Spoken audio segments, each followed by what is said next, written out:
Waalaikumsalam warahmatullahi wabarakatuh. Bismillahirrahmanirrahim. Alhamdulillahirabbil alamin. Hamdan yafina wa yukafi bihamdihi. Ya Rabbana lakal hamdu kama yanbaghi li jalali wajhikal karim wa 'alim sultanik. Subhan rabbil alamin haba. Allahumma shalli ala sayyidina Muhammadin ala tamdibil qulub badawaiha wa abadan wa syifaiha wa barwadiaiha wa ala alihi radhiyallahu anhu anna Rasulullah sallam dari sahabat Abu Hurairah, semoga Allah meridai kepada sahabat Hurairah, Amin. anna Rasulullah sallam qala, sesungguhnya Rasulullah sallam bersabda, idza shalla ahadukum linnasi falyukhaffif. Jika kamu sholat, ya, jika sholat di salah satu dalam kamu sekalian, jika sholat di antara salah satu kamu sekalian, ya, linnasi, bagi manusia, maka falyukhaffif, maka entengkanlah, ringankanlah, ya. Jika kamu sekalian sholat, artinya jadi imam, ya, entengkanlah, fa inna fihim, ya, karena sesungguhnya fihim, di dalam mereka itu ada ad-dha'ifah. Ad-dha'ifah itu orang yang lemah, ya, sakit ot atau lemah lah, ya, macam, ya, wasaqimah, orang yang sakit, ya, wal kabirah, dan orang yang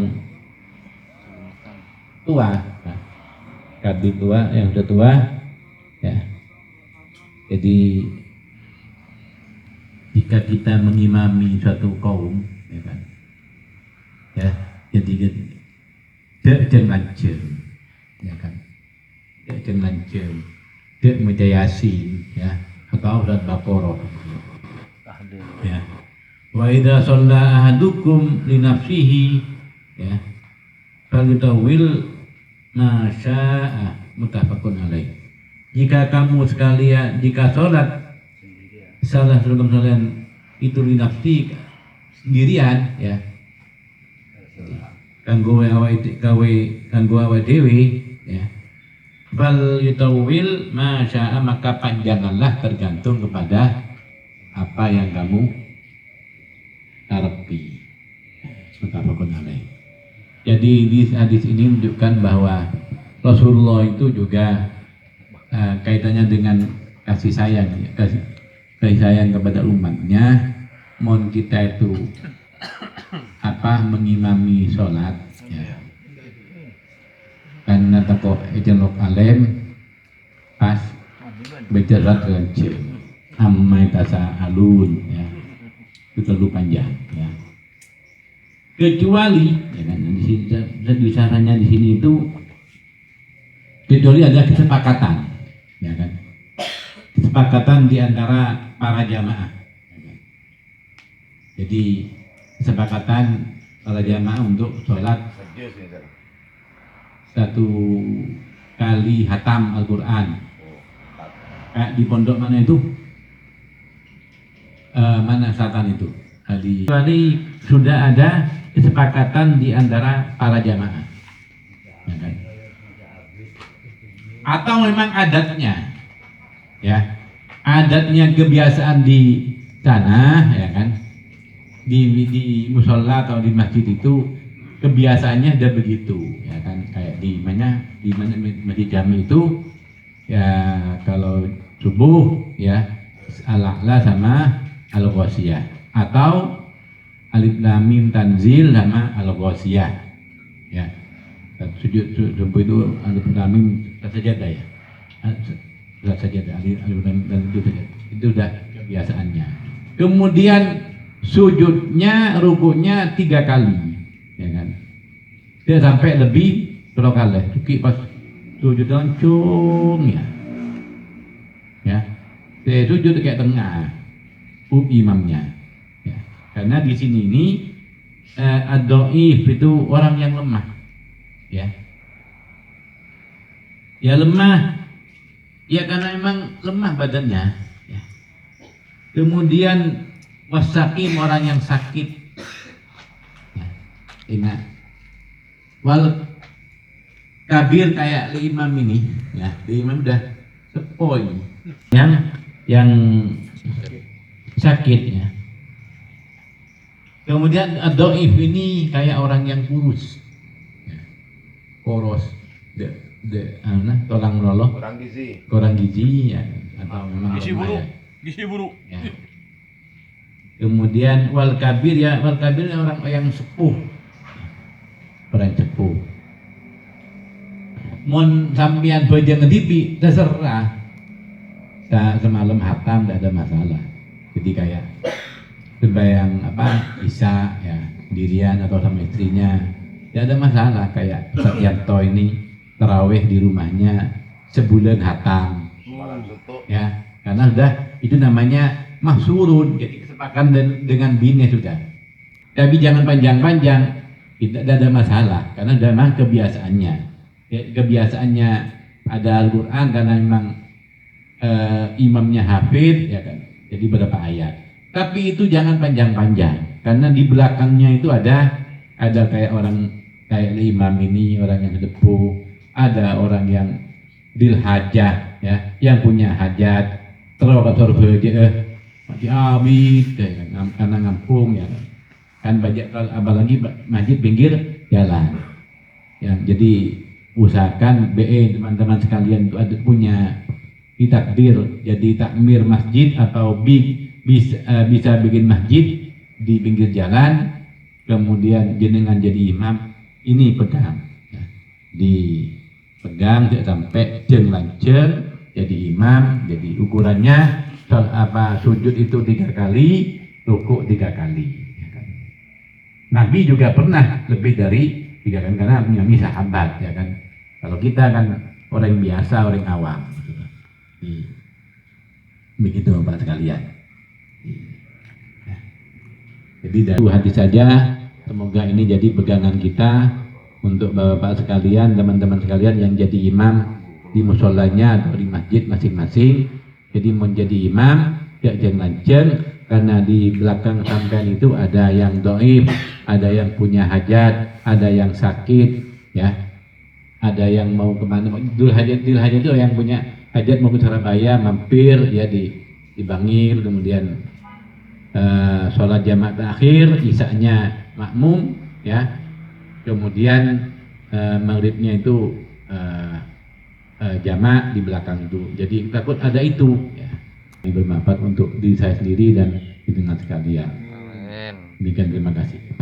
Tadi misal yang disampaikan oleh Ustadz Nurul itu, misalnya ada musafir yang berhenti di masjid, terus karena dia mau melanjutkan perjalanan, setelah mengikuti sholat jamaah, imamnya itu baca surat Al-Baqarah. Terus ya, semak membahasnya mufarroqah karena dia punya hajat di Surabaya. Masih lanceng pas boleh enggak itu? Bismillahirrahmanirrahim.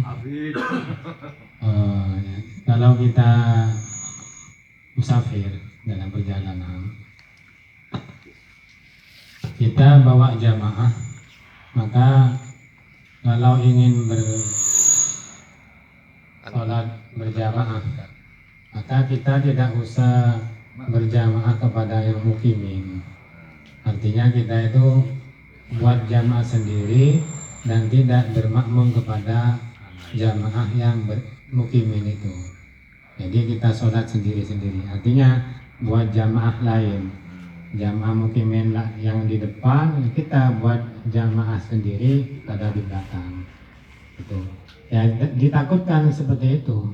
Takutnya yang mukimin itu baca surat panjang, padahal kita musafir sedang dalam perjalanan ingin pindah-pindah tempat lagi. Itu yang bisa saya jawab. Terima kasih atas pertanyaan. Rokok itu boleh saja. Jadi ibaratkan mungkin imamnya tidak disenangi, mak imam menang moso. Ya. Mak imam kota ano boleh. Pak Prabowo. Jadi, karena makruh ya. Pak Ganjar ya. Makruh mengimami makmum kepada Ganjar, orang ya. yang tidak disenangi. Rokok juga imam betal, katanya menurut dia betal, boleh. Ya kan? Boleh nih rokok. Karena yang imam mah tak lebur. Boleh buka rokok. Ya. Tapi kalau musafir punya rombongan, punya jamaah, lebih baik Bikin tidak makmum pada orang yang jamaah sendiri. mukim itu. Tapi boleh ya kan, makmum kepada mukim itu, orang yang mukim, maksudnya kita itu musafir, duhurnya makmum kepada Oke. masjid ya kan, kemudian asarnya takdim, kosong tidak ada masalah. Di saat Jumat pun juga tidak apa-apa. Sampai ada Jumat, niat karena musafir ya kan, niat kosong tidak ada masalah. Asalnya. Asarnya ada. Udah. Jadi langsung ya, jadi langsung jangan ngomong-ngomong kalau dari sholat jamaah itu udah usah ngomong ngatur kan, jangan langsung pokoknya begitu. Karena itu Bersambung. Ya, bersambung begitu. Ya. Assalamualaikum warahmatullahi wabarakatuh.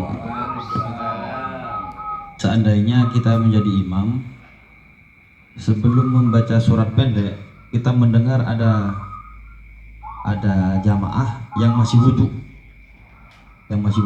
mau mengejar jamaah. Kemudian si imam sengaja mengambil surat yang agak panjang sedikit, biar yang mau mengejar tadi nututi. Boleh apa tidak? Yang dia mungkin ya, yang mau ngejar itu ya. Ya boleh ya kan. Boleh saja. Ya. Tapi ini kan ada hadis ya. Ada hadisnya monimamen de jengajen, ya kan. Diperkirakan ya kalau ada orang wudhu kan sampean sholatnya itu ada ente.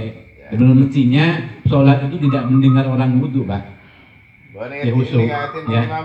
Meskipun nengtin bayi maman ya kan, nengtin bayi maman ya kan, orang sebagian itu mestinya tidak mendengar orang wudhu, pokoknya khusyuk ya kan. Karena imam sholatnya seperti dengan saya, sampean mendengar orang ya, lok-lokan HP kan dengar ya kan, gitu, HP pakai kan dengar. Tapi orang yang khusyuk kan kelasnya tidak mendengar orang yang wudhu ya kan. Gitu. Tidak ada masalah ya kan, mendengarkan di ayatnya suratnya diperpanjang supaya orang makmum itu nututi begitu ya. Yang butuh itu ya. Ada yang dua tahiyat awal sama tahiyat terakhir, dan ada cuma satu tahiyat di 3 rakaat. Lebih afdol mana? Terus sholat witir kalau misalkan dilaksanakan di pagi itu apa sah apa enggak? Karena sholat witir itu sholat penutupan. Mungkin itu aja. 3 rakaat yang tanpa tahiyat awal. Tidak boleh seperti menyerupai sholat maghrib itu kan, gitu loh. Kemudian itu versi Gus Baha ya. Versi di kitab yang lain ada 2-1. Jadi niatnya unsoli dan minal fitri gitu loh. Waktunya malam balik setelah Isya. Kalau mau takok karena sudah kebiasaan takok tak witir ya, maka witir dulu sebelum tidur. Tapi kalau memang utamanya witir itu penutup malam ya. Jadi setelah kita tahajud ya, sebelum subuh tutup dengan witir 3 rakaat. Tak cocok dengan seorang makmum. Wah, makmum show. Beda apanya. Sekarang waktu kita sholat dalam 1 rakaat kepada 2 rakaatnya, ini dalam waktu sujud itu lama sampai anyar gua abu rasanya. Itulah kita pernah sholat berjamaah waktu perjalanan kalau tadi itu, jadi dalam sujud itu lama. Berarti nggak senior gua abu untuk apa gitu. Nah apa ini apa bagaimana tadi dengan mufarokah tadi? Boleh apa tidak kayak gitu? Dan bagi kita bidah apa ini masuk membatalkan sholat di dalam waktu itu? Mohon penjelasan. Biasanya kan dalam satu perjalanan kita tidak tahu. Jadi telah dijelaskan dalam hadis, kalau sholat berjamaah itu fal yukhaffif, maka ringankanlah. Artinya kalau sholat berjamaah itu tidak boleh lama-lama, baik dalam bacaan setelah Al-Fatihah, dalam rukuk, dalam sujud. Kalau jadi imam dalam rukun apapun tidak boleh lama-lama. Fal yukhaffif, harus diringankan. Kalau berjamaah kita nemu sholat seperti itu, contohnya kemudian tadi sujudnya lama sehingga ada kerentak hati untuk mufarokoh, tidak apa-apa, langsung mufarokoh, misahkan diri dari imam yang memang lama itu. Posisinya ada. Makanya kalau kita tahu adatnya daerah, satu daerah sana kalau sujudnya lama, umpamanya tahu, ya kita harus mengikuti adat kebiasaan dari daerah sana. Kalau kita tidak tahu lama sujudnya, ya boleh kita untuk mufarokoh. Di Mekah Madinah itu awalnya saya kaget juga ya. Rukuknya lama, bukan 3 kali bacanya, saya baca 5, 7, 9 Subhana rabbiyal a'la wa bihamdihi subhana rabbiyal. Pelan-pelan itu masih dapat 5, baru angkat dari rukuk. Sujud Subhana rabbiyal a'la. Jadi kalau sudah terbiasa maka kita ikuti. Kalau kita tidak tahu boleh kita mufarokoh dari jamaah tersebut. Tidak apa-apa kalau memang kita sholat itu lama. Ada. Kalau memang adat, tidak ada masalah. Ujian gitu Bang. Gitu loh.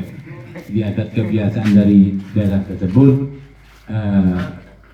tidak apa-apa. Tapi kalau memang tahu adatnya lama, ya bagian itu. Mengganti posisi imam itu kan tidak harus berada di tempatnya imam gitu. Artinya antara makmum dan imam, makmum tidak boleh mendahului imam dalam hal tempatnya. Dalam artian tidak harus kemudian seorang makmum itu tempatnya tempatnya imam harus pas dan pas. Ya yang tidak, tumitnya imam itu gimana? Ada di depan tumitnya makmum kan gitu. Di batas tumit batasnya ya. Tidak harus pas maksud ke pengimaman itu tidak harus begitu. Rangka. Hanya sudah dia jarak apa istilahnya tumitnya makmum imam itu berada di depan tumitnya makmum, lebih depan begitu. Yang penting makmum tidak mendahului imam dalam hal tempatnya. Artinya makmum tidak lebih di depannya gitu istilahnya. Maksudnya ketika Posisi imam itu harus kalau betul ya imam ya. Aku makmum sebudina pas. Makanya di belakang makmum itu harus orang yang pintar juga. Orang fasih. Orang yang Alim. bisa menggantikan posisinya imam. Jadi aku karena ngadep ke imam lah, ngadep ke makmum imam itu.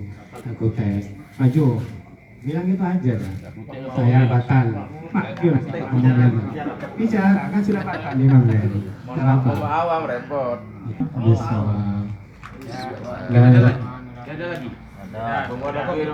Ya Rabbana tarafna bi annana tarafna wa annana asrafna ala asrafna rum alaina tawba tawsil li kulli awba wastur lana al-awrati wa amin rawati wa fir li walidina rabbi wa maulidina wal ahli wal ikhwani wa sairil khilali